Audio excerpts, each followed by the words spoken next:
एकदम सही देख रहे हो, ठीक है, एकदम एकदम करेक्ट देख रहे हो। क्या देख रहे हो कि आज हमारा कोई भी लेक्चर शूट नहीं हो रहा। मैं बताऊंगा बेस्ट टाइम टेबल तक, ठीक है। बेस्ट टाइम टेबल कहने का मतलब क्या है कि बेस्ट टाइम टेबल मतलब देखो, 6 बजे उठूंगा, 6:30 तक रेडी हो जाऊंगा, फिर रेडी होने के बाद क्या करूँगा, 6:30 से लेके 6:45 तक क्या मैं ब्रश मतलब ब्रेकफास्ट कर लूँगा, ठीक है। ब्रेकफास्ट करने के बाद 7 बजे स्कूल वगैरह होगा, 7 से मेरा 1 बजे तक का स्कूल रहता है, क्योंकि मेरा स्कूल रहता है 1 बजे तक। फिर 1 बजे आऊँगा, 1 बजे 2 बजे तक खाना वाना खा पी के, ठीक है, रेस्ट वगैरह करके सब कुछ। फिर 2 बजे से, ठीक है, 2 बजे से 2-3 बजे तक मैं, ठीक है, पढ़ूंगा, बस स्टडी करूँगा। स्टडी करने के बाद 3 बजे से 4 बजे तक, ठीक है, मैं वही रिविज़न करूँगा। रिविज़न करने के बाद 4 से 6 में मैं जाऊँगा, हाँ, ट्यूशन। ये मेरा क्या रहेगा, ट्यूशन रहेगा। फिर मैं 6 से वापस 7 बजे तक क्या करूँगा, थोड़ा सा रेस्ट बहुत कर देगा, तो रेस्ट करना जरूरी है, ठीक है। फिर 7 बजे से, ठीक है, 8:30 तक मैं फिर थोड़ा होमवर्क वगैरह करूँगा, होमवर्क करूँगा या फिर स्टडी करूँगा, जो भी करूँगा, ठीक है। 8:30 से लेके फिर 9:30 तक मेरा जो भी होगा डिनर वाला पार्ट, जो भी मेरा डिनर वाला पार्ट हो, डिनर वाला पार्ट जो भी हो, सीना वगैरह करके थोड़ा करेंट से बैठ के 9:30 से लेके 10:30 तक, ठीक है, रिविज़न करूँगा। और फिर 10:30 से लेके मतलब बाद में 10 बजे के बाद 11 बजे तक मैं, ठीक, वापस 10 बजे से 10:30 से 11 बजे तक क्या करूँगा, मतलब ठीक है, मोबाइल पर रही गया, मोबाइल देखूँगा। और 11 बजे में मेरा स्लीप टाइम, देन अगेन मैं सुबह 6 बजे उठ जाऊँगा। ये है आप लोगों का बेस्ट टाइम टेबल। जी नहीं, ठीक है। ऐसा जिंदगी में कभी ना बेस्ट टाइम टेबल बनता ही नहीं है, ठीक है। आज तक ऐसा टाइम टेबल जिंदगी में ना किसी से फॉलो हुआ है और ना ही होगा, ठीक है। इंसान है, मशीन नहीं है जो टाइम टू टाइम हर चीज़ कंप्लीट करते रहे, ठीक। तो पहले बात है, ऐसा टाइम टेबल बनाना छोड़ दो, क्योंकि ये टाइम टेबल कभी फॉलो होगा नहीं। एक्सपीरियंस के साथ कह रहा हूँ, ठीक है। और बहुत बच्चों को देखा है, ठीक है, भैया मेरे से ये टाइम टेबल फॉलो नहीं होता, भैया मेरे से वो टाइम टेबल फॉलो नहीं होता। अरे भाई कैसे होगा, ये जिंदगी में आज तक किसी से फॉलो नहीं हुआ, तुम कैसे कर लोगे?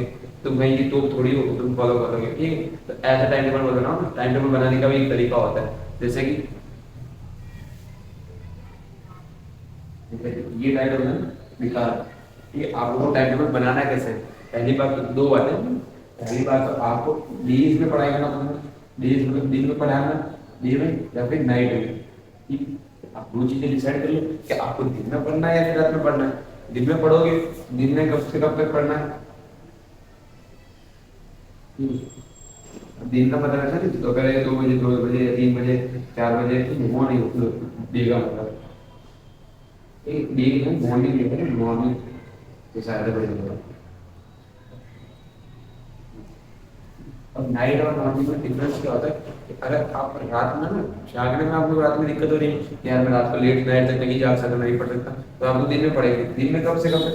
तो आप सुबह 5 बजे, 5 बजे, 4 बजे, जो 4 बजे होता है बढ़िया है, यदि 5 से ना 7 बजे तक, ये आपका स्टडी टाइम बेस्ट। हाँ है। और दूसरा, ठीक है, ये क्या 5 to 7। और अगर आप लोग दिन में जल्दी नहीं उठ पाते मेरे जैसे, जो दिन में कभी उठ ही नहीं पाते जल्दी, तो लोग रात में पढ़ाई करते। रात में कैसे कि आप रात में 11 बजे लेके बैठो, ठीक है, और फिर 1 बजे तक पढ़ो, ये आपके यहाँ पे स्टडी करें। अब ये तो ये पूरा दिन पढ़ा है, यहाँ लेके पूरा दिन फिर वापस यहाँ पर आके रोकते हो। ये जो टाइम है ना, ये टाइम में क्या होता है कि बहुत ज़्यादा शांति होती है। पहली बात तो कि जब भी आप साइलेंस में पढ़ते हो तो आपका जो भी कंसंट्रेशन रहता है वो ज़्यादा रहता है एज कम्पेयर टू बाकी चीज़ों में, ठीक है। वरना मम्मी बोलेगी ये लेकर आ, मम्मी बोलेगी वो लेकर, ठीक है, मेरा थोड़ा इंस्टा का रील्स देखने का मन हो गया वगैरह वगैरह, जो भी एक्सरसाइज, बहुत सारी चीज़ें, XYZ, बहुत सारी चीज़ें ना, जहाँ पे ये होता है कि मुझे दूसरे काम आ गए वगैरह वगैरह, मैं नहीं पढ़ पाता, ठीक है। तो आपको अगर पढ़ना हो तो आप सुबह 5 बजे उठिए, है ना, 4 बजे उठोगे तो भी कोई दिक्कत नहीं है। और यहाँ पे ना 1 बजे के बदले आप 2 बजे तक पढ़ोगे ना, तो भी कोई दिक्कत नहीं है। लेकिन 2 घंटे तक ना मिनिमम आप उस चीज़ को दीजिए, ठीक है। डिसाइड कीजिए पहले क्या मॉर्निंग में पढ़ना है या फिर नाइट में पढ़ना है। अगर नाइट में पढ़ रहे हो तो रात में 11 बजे से लेकर 1 बजे तक कंटिन्यूसली पढ़ो, ठीक है। अगर मॉर्निंग में पढ़े तो सुबह 5 बजे से 7 बजे तक कंटिन्यू पढ़ो। अब यहाँ पे क्या है, सबसे जो दिक्कत है वो है मोबाइल फोन, इसे है ना पेरेंट्स को दे दो कि अगर ये साथ में देगा तो ना यहाँ पे पढ़ने देगा, और ये साथ रहेगा तो ना ही यहाँ पे पढ़ने देगा। तो पहला आपको डिसीजन क्या लेना है कि आपको मॉर्निंग में पढ़ना है या फिर नाइट में पढ़ना है। ठीक है, पहला डिसीजन हो गया। अब दूसरा डिसीजन, तो हमारा पर्सपेक्टिव क्या है, व्हाट इज मीनिंग। अब यहाँ पे कहने का मतलब क्या है कि आपका जो प्रोडक्टिव माइंड है, आपका ना हर समय खाली रट्टा मारना, ठीक है, रट्टा मार नहीं कर सकते, या फिर नई नई चीज़ समझ सकते तो क्या करें। कभी कभी ऐसा होता है कि माइंड डिप्रेस होता है या फिर चीज़ें नहीं समझना चाहती है, ठीक है, या थका हुआ होता है, ठीक है, तो उस टाइम पे क्या करें, तो वहाँ पे सिर्फ रील्स देखने से तो काम नहीं चलेगा ना, बाकी और भी चीज़ें होती हैं, ठीक है, जैसे होमवर्क हो गया, स्कूल का हो गया, ट्यूशन का होमवर्क हो गया। आपका प्रोडक्टिव माइंड कहाँ हो रहा है, प्रोडक्टिव माइंड ये कहाँ ज़्यादा चल रहा है। पहली दूसरी बात, प्रोडक्टिव माइंड का जाने का मतलब क्या है कि आपका कंसंट्रेशन कब ज़्यादा है, ठीक है, अगर आप कंसंट्रेशन ज़्यादा रख रहे हो तो उसी टाइम पे ना आपको पढ़ना है, ठीक है। अब आप खाली किताब खोल के ऐसे बैठो, ठीक है, भूत की तरह, आपको कुछ समझ में ही नहीं आ रहा था, तो खोल के बैठो, एटलीस्ट उसके बाद आपको अपना होमवर्क करो ना। यहाँ पर आपको स्टडी करना है, यहाँ पर आपको स्टडी करना है, आपको उसके अलावा कुछ करना ही नहीं, क्योंकि यही एक ऐसा पॉइंट है यहाँ पे आपका कंसंट्रेशन फुल रहता है, और उसी टाइम पे ना आपको चीज़ें याद होना स्टार्ट हो जाती है। आप ये देखो कि मुझे कब पढ़ने का मन हो रहा है, ठीक है, मैंने मतलब होता ही नहीं, कुछ लोगों का होता ही नहीं है पढ़ने का मन, लेकिन ये सुने ना आप कहाँ पर ज़्यादा कॉन्सेंट्रेशन कर सकते हो। दूसरा, अगर उस केस में आपका कॉन्सेंट्रेशन लेवल जीरो कभी भी, ठीक है, 0%, आपका जब भी कॉन्सेंट्रेशन लेवल जीरो का, यार अब तो पढ़ने का मन ही नहीं कर रहा है, क्या करूँ, खेल लूँ थोड़ा, कूद मस्ती, नहीं भाई वहाँ तो इतना मत कर, वहाँ पर उनका तेरा स्कूल का होमवर्क, ठीक है, तेरा भैया कह रहे तेरे को, ठीक है, स्कूल का होमवर्क कर, तेरा पढ़ने का मन नहीं हो रहा, तुझे समझ नहीं आ रही कोई चीज़ें, तो उस किताब को खोल के बैठने से कोई मतलब नहीं है, वो फिर है ना काला अक्षर भैंस बराबर ही होता है। तो वहाँ पे तू उतना रट्टा मत मार, या फिर तू उतनी समझने की कोशिश मत कर, तू क्या कर, होमवर्क कर, होमवर्क, स्कूल का होमवर्क भी होगा ना, वो भी तो होगा, ठीक, स्कूल का होमवर्क या फिर कोई अदर एक्टिविटीज करनी, एक्टिविटीज में ना ये होमवर्क हो गया, ठीक है, फिर उसके बाद कुछ ऐसी चीज़ें जो है ना आप लोगों को पसंद हो करनी, ये जनरली ना होमवर्क ही होगा, क्योंकि स्कूल वाला है ना, स्कूल ट्यूशन से ना बहुत ज़्यादा होमवर्क मिलता है, स्कूल ट्यूशन वाला ना बहुत ज़्यादा होमवर्क दे रहे हैं, तो आपका वही होमवर्क यहाँ पर हो जाएगा। तीसरी चीज़, ठीक है, अगर आप होमवर्क कर रहे हो, अब डिपेंड करता है कौन सा सब्जेक्ट का कर रहे हो, कभी कभी ऐसे साइंस इंग्लिश भी बोरिंग लगता है होमवर्क करने में, लेकिन वो तो करना ही पड़ता है। लेकिन अगर मैथ्स कर रहे हो, भाई क्या आप मैथ्स सॉल्व कर रहे हो, अब मैथ्स क्या कुछ लोगों को बड़ी दिक्कतें देती है, बोलने में समझ में नहीं आती, लेकिन हम तो क्या मैथ्स के भैया ना, तो टेंशन ना लो। तो दूसरी आप मैथ्स कर रहे हो तो है ना, उस टाइम पर अगर आपका मन ही नहीं कर रहा, ना ही होमवर्क करने का और ना ही सॉल्व करने का, मतलब पढ़ने का, तो आप उस टाइम में ना म्यूजिक यूज करो, म्यूजिक, यही एक ऐसा चीज है म्यूजिक, यही है ना, आप इस म्यूजिक सुनो प्लस क्वेश्चन को सॉल्व करो, म्यूजिक सुनते सुनते सबका क्वेश्चन सॉल्व हो जाएंगे, आपको पता ही नहीं चलेगा, लेकिन आपका कॉन्सेप्ट क्लियर नहीं, वहाँ पे भी कॉन्सेप्ट क्लियर नहीं, बस रट्टा मतलब है, यहाँ से देखा वहाँ पे छाप दिया, वहाँ से देखा छाप, लेकिन कॉपी पेस्ट करना बंद करो ना। पहली चीज़ है ना, सबसे बेकार आदत ये है कि हम कॉपी पेस्ट बहुत ज़्यादा करते हैं, हम खुद से सॉल्व करने की ट्राई नहीं करते। हाँ, यहाँ पे आप सॉल्व किए, हाँ, अगर अर्जेंट होमवर्क टीचर में दिखाना होगा स्कूल में टीचर को, तो वहाँ आकर ना कॉपी पेस्ट भी कर सकते, कोई दिक्कत की बात नहीं, लेकिन जब आप सॉल्व करें तो म्यूजिक के साथ सॉल्व कीजिए, तो मेरे हिसाब से मैथ्स में वो पावर ज़्यादा रहती है, मेरे हिसाब से, क्योंकि मैं अपने एक्सपीरियंस की बात कर रहा हूँ। बाकी मैंने तो ज़्यादातर क्वेश्चन जो मैथ में सॉल्व की वो म्यूजिक के साथ की, और कॉन्सेप्ट के टाइम पे म्यूजिक नहीं सुना जाता, कॉन्सेप्ट के समय पहले वो चीज़ें समझी जाती है और उसके बाद सॉल्व की जाती है। ये सारी चीज़ें पहले तो आपका टाइम टेबल कैसा होना चाहिए, दिन में पढ़ रहे हो या रात में पढ़ रहे हो, दिन में पढ़ रहे हो तो सुबह 4 बजे उठो, 5 बजे उठो और वहाँ से पढ़ना चलता हो, रात में पढ़ रहे हो, रात में पढ़ने का मतलब क्या है, तो फिर रात में 11 बजे से 1-2 बजे तक पढ़ो।